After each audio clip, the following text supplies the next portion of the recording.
the Matterhorn, 14,691 feet high.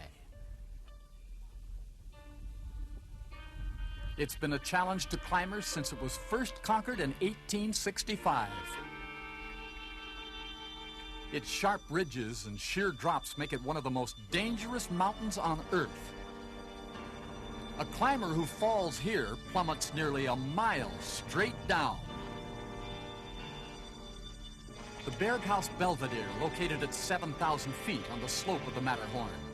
Concern for his two guests causes the innkeeper to scan the face of the mountain. A bad fall near the summit could be trouble. In the village of Zermatt, 6 miles away, Peter Burney takes the innkeeper's call.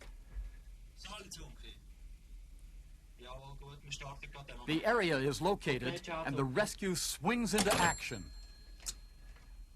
The operations manager and the pilot, Tony Latscher, are part of a private helicopter service called Air Zermatt. Their copters are used for construction and other jobs. But when a climber is in trouble, no time is lost.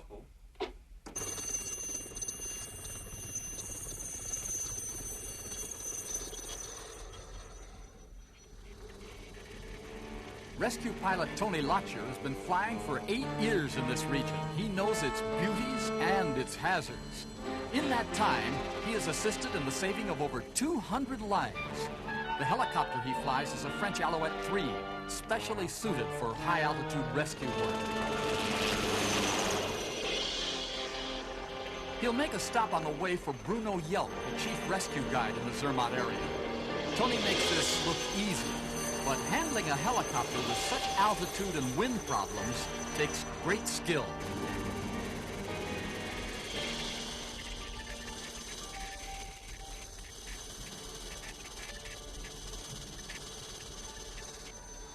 "12,000 feet and still climbing." Tony knows the extra stresses every foot of altitude puts on the helicopter. And they keep climbing.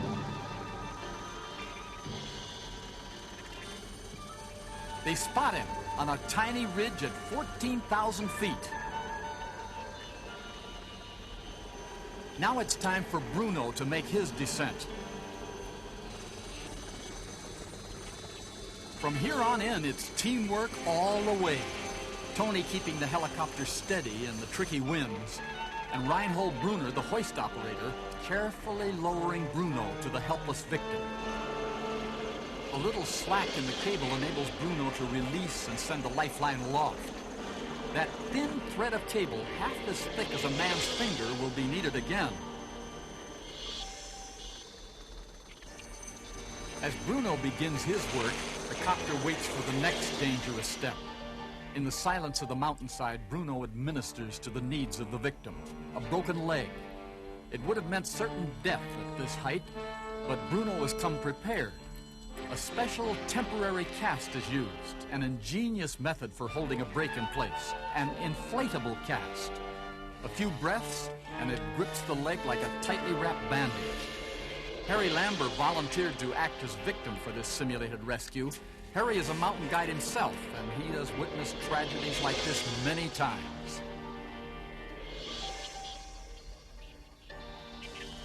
Around the jagged rocks, within inches of them, comes the rescue helicopter.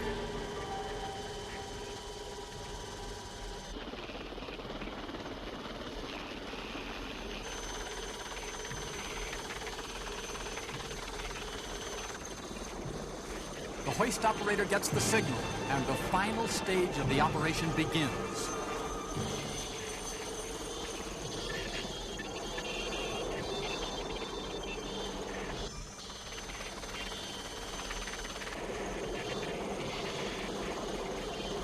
The daring teamwork of these Swiss rescue teams has made the difference between life and death for hundreds of victims.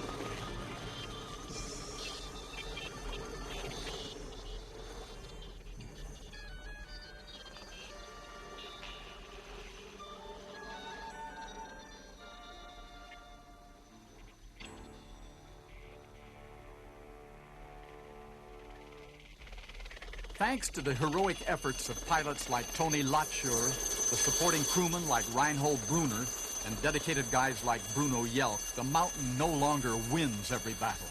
Hundreds have perished since the first ascent. In fact, 4 of the party that first conquered the peak in 1865 died as they made their way down.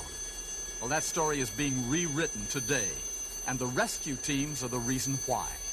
You asked for it.